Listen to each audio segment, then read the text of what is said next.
కాపులకు రాజ్యాధికారం అని జనసేన వాళ్లే అన్నారు.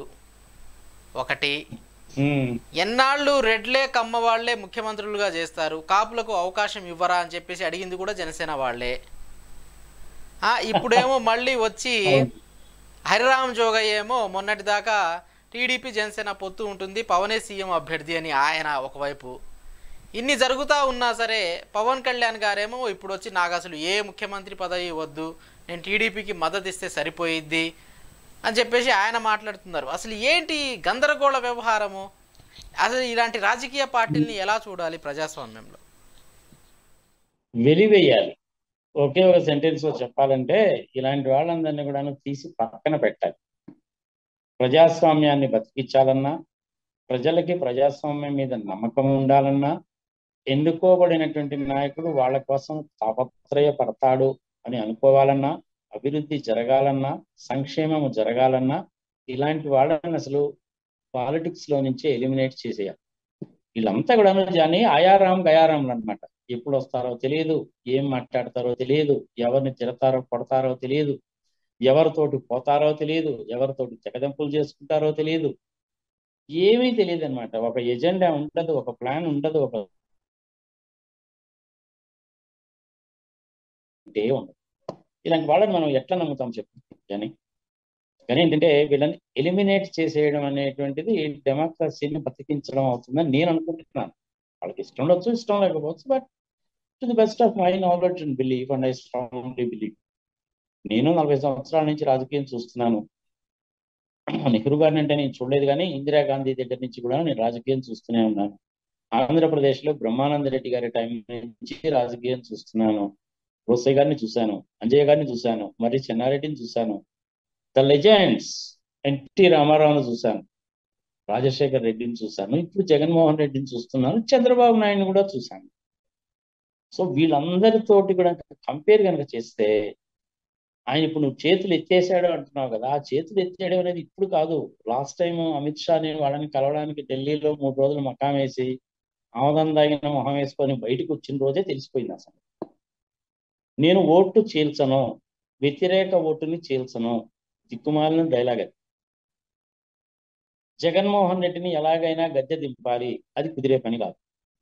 ఒంటరిగా పోటీ చేస్తానని చెప్పడు, పొత్తుల కోసం పాకులాడు. ఇప్పుడు ఒకటి మీరు ఒక మాట అన్నారు, సరిపోద్ది కదా.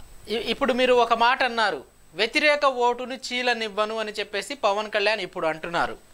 మరి గతంలో చంద్రబాబును విభేదించిన పవన్ కళ్యాణ్ అప్పుడు ఎందుకు అనలేకపోయారంటారు? వ్యతిరేక ఓటుని నేను చీలనివ్వను, చంద్రబాబు వ్యతిరేక ఓటుని నేను చీలనివ్వను అని చెప్పేసి అప్పుడు ఎందుకు అనలేదంటారు పవన్? నా ఇష్టం అండి, మీరెవరు అడగడానికి? నువ్వెవరవా అడగడానికి? నన్ను నా ఇష్టం వచ్చినప్పుడు నా ఇష్టం వచ్చినట్టు మాట్లాడతా. ఏమనుకుంటున్నాను? భారత రాజ్యాంగం నాకు వాక్ స్వాతంత్రం ఇచ్చింది, నా ఇష్టం వచ్చినట్టు మాట్లాడతా. నువ్వెవరు నన్ను అడగడానికి? ఎప్పుడు ఏం మాట్లాడాలనేది నువ్వు నాకు చెప్తావా? నేను చెప్తాను, నువ్వు విను, అంతే. అది అది అదనమాట వాళ్ళ భావజాలము, అదనమాట వాళ్ళ భాష. మరి 1-2 పుస్తకాలు కాదు కదా జాని. నువ్వు నేను అంటే ఏదో 10 పుస్తకాలు 20 పుస్తకాలు చదువుకుంటాం. మరి ఆయన 1,00,000 పుస్తకాలు చదివినాడు కదా, తెలివితేటలు ఎక్కువ. కానీ అవకాశాన్ని బట్టి ఇటు వస్తే అటు మాట్లాడుతూ ఉంటాం. ఇదే విధమైనటువంటి స్టాండ్ మీద ఆయన రేపు ఎలక్షన్ కమిషన్ వాళ్ళు ఎలక్షన్ షెడ్యూల్ విడుదల చేసిన దాకా ఉంటాడా అంటే అది కూడా నమ్మడానికి అది అప్పుడు ఏమంటాడో ఎక్కడ తెలుసు. అసలు తెలుగుదేశాన్ని వచ్చి మాతో జాయిన్ కావాలి, మేము లేకుండా తెలుగుదేశం ఒంటరిగా పోటీ చేసినా గెలవలేదు, అందుకని తెలుగుదేశం మాతో వచ్చి జాయిన్ కావాలని అన్న అంటాడేమో, మనకు తెలియదు కదా. మాకు మెడ్రాస్లో ఉన్నాడు ఒక టీచర్ ఉండేవాడు అనమాట, under the sun and the moon anything can happen in India అని చెప్పేవాడు. దానికి బెస్ట్ క్లాసికల్ ఎగ్జాంపుల్ ఎవరయ్యా బాబు అంటే పవన్ కళ్యాణ్ గారు. సరే, గతంలో చాలా వీడియోలు చేశాము, ఆయన చెప్పు చూపించడం చూసాము, ఆయన మాట్లాడిన మాట చూసాము. మేము 2,50,000 మంది చూశారు.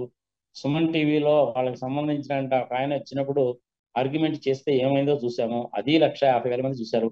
ఎంత థర్డ్ క్లాస్ లాంగ్వేజ్ మాట్లాడతారో చూశారు. వాళ్ళకి మంచి మర్యాద నీతి నియమం ఏముండదు, సబ్జెక్ట్ అంటూ ఏముండదు, తెలిసిందల్లా ఒకటే పవన్ సీఎం అనడం ఒకటే తెలుసు. నువ్వు లాజికల్ గా మాట్లాడవయ్యా అంటే వాళ్ళకి లాజిక్ ఉండదు, సబ్జెక్టు తెలుసా అంటే సబ్జెక్టు తెలియదు. తదా రాజా తదా ప్రజా అని వాళ్ళ నాయకుడు ఎలా ఉన్నాడో కింద ఉన్న జన సైనికులు కూడా అలాగే ఉంటారు. వాళ్ళని చూస్తే నాకు చాలా జాలేస్తుంది జాని. అనవసరంగా వాళ్ళని పిచ్చోడని నన్ను ఎరుపప్పన చేయడం తప్ప ఇంకేం లేదు. ఆయన సీఎం కాడు అన్న సంగతి ఆయనకి తెలుసు. అలాంటప్పుడు ఈసారి కాకపోతే ఇంకోసారి, ఇంకోసారి కాకపోతే ఇంకొకసారి నువ్వు సినిమాల్ని మానేసి కంప్లీట్ గా పాలిటిక్స్ లోకే వచ్చి ఉండి వెయిట్ చేయి. రాజశేఖర రెడ్డి గారు 30 సంవత్సరాల తర్వాత కానీ సీఎం కాల. వాజ్పేయి గారు సీఎం కావడానికి, ప్రైమ్ మినిస్టర్ కావడానికి 50 years పట్టింది. ఎల్కే అద్వానీ దేశం విడిపోయినప్పుడు పాకిస్తాన్ లో నుంచి ఇండియాకి వచ్చాడు. ఆయన ఎప్పుడు అయ్యాడు? ఆయన 1980s లో అయ్యాడు. 85లో, 90లో, 96లో అప్పుడు అయ్యాడు. ఈయనేదో ఇవాళ పార్టీ పెట్టేసి రేపు సీఎం అయిపోవాలంటే కుదిరే పని కాదు అది. మళ్ళీ ఏదో లెక్కలు వేసుకుంటారు అనమాట. ఈస్ట్ గోదావరి, వెస్ట్ గోదావరి జిల్లాలో అంతా మా సామాజిక వర్గం ఉన్నారు, వాళ్ళు 15% ఉన్నారు, వాళ్ళందరూ మాకు ఓట్లు వేసేస్తారు. దిక్కుమాలి క్యాలిక్యులేషన్ కదా. ఎట్ట కుదురుతుంది చెప్పు? దేశం ఆంధ్రప్రదేశ్లో ఉండేటువంటి పాపులేషన్ అనేటువంటిది అప్రాక్సిమేట్లీ 5,40,00,000 మంది ఉండవచ్చు. కరెక్ట్ పాపులేషన్ కాదు అది. ఇప్పుడు పాపులేషన్ మీద నువ్వు రౌండ్ ఫిగర్ ఒక 5 కోట్లు తీసుకున్నప్పటికీ 15% అంటే 75 లక్షల మందే కదా. వాళ్ళు చెప్పిన లెక్క ప్రకారం, నేను చెప్పలేదు. ఆ 75 లక్షల్లో కూడాను ఓటింగ్ శాతం అనేటువంటిది ఒక 75% ఉంటుంది అనేసి అంటే 50 లక్షల మంది ఓటర్లు ఉంటారు. 50 లక్షల మందిలో పోలింగ్ బూత్కి వచ్చి ఓటేసే వాళ్ళు కూడాను 75% ఉంటారని అనుకుంటే 40 లక్షల ఓట్ల కంటే ఎక్కువ రావు కదా. ఇది కదా క్యాలిక్యులేషన్. ఇది అలాంటప్పుడు సీఎం ఎట్టా అవుతాడు? కాడు. ఒక 4-5 సీట్లు వచ్చినాయి, ఉపయోగం ఏముంది? దాని మూలంగా ఉపయోగం లేదు. మళ్ళీ నువ్వు ఊడికం చేయాల్సిందే కదా. అల్టిమేట్ గా చంద్రబాబు నాయుడు గారిని సీఎం చేయడానికి ఇది అధికారంలోకి వస్తుందా రాదనేది దట్ ఇస్ డిఫరెంట్. రావచ్చు, రాకపోవచ్చు. అది మనకి ఇప్పుడే తెలియదు, ఫిబ్రవరి, మార్చిలో కానీ తెలియదు. ఆయన్ని ముఖ్యమంత్రిని చేయడానికి కోసం చెప్పి నువ్వు నీ జన సైనికులు తాపత్రయపడ్డం సంగతి చేస్తున్నారు. కానీ మీరు నీ సంగతి నువ్వు ఆలోచించుకోవేంటి? అది కదా అసలు ఒక పాయింట్. దాన్ని వదిలేసి ఒక్కొక్కసారి ఒక్కొక్క మాట చెప్తే ఎట్లా? వ్యతిరేక ఓటుని చీలనివ్వను, మోడీ గారిని ఒప్పిస్తాను, చేస్తాను, నా ప్రయత్నం నేను చేస్తాను, మేము ఇండిపెండెంట్ గా పోటీ చెయ్యము, కలిసే పోటీ చేస్తాము. ఎవరితో కలిసి పోటీ చేస్తామో నువ్వెవడు నన్ను అడగడానికి? అది నా ఇష్టం. ఇలా మాట్లాడితే ఎలా జాని? ఒక నిర్దిష్టమైన ప్రణాళిక, లాంగ్ టర్మ్ ప్రణాళిక, 5 ఏళ్ళు, 10 ఏళ్ళు, 15 ఏళ్ళు రాజకీయం పెట్టుకో. 24లో నేను ఇండిపెండెంట్ గా పోటీ చేస్తున్నాను ఒక 100 స్థానాల్లో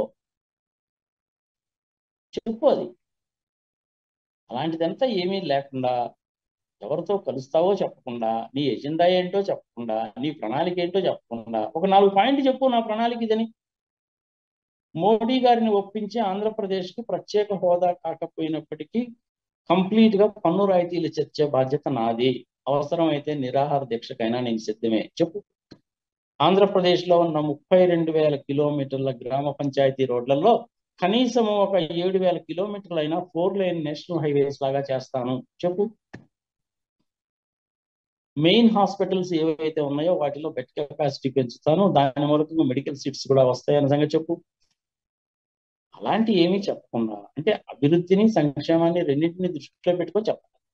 ఏదో బియ్యం తడిచిపోయినాయి కదా అని చెప్పి గవర్నమెంట్ ఆఫీసర్స్ అందరూ పనికి మాలిన వాళ్ళు మేము ధర్నా చేయబట్టి ఈ విధంగా గోతాలు తీసుకొచ్చి పెట్టారని చెప్తాడే గాని స్వామినాథన్ కమిటీ రిపోర్ట్ ని ఎందుకు అమలు చేయలేదు అని మోడీ గారిని ఎప్పుడన్నా అడిగాడా? నాకు తెలిసింది ఎవరికి అడగలేదు.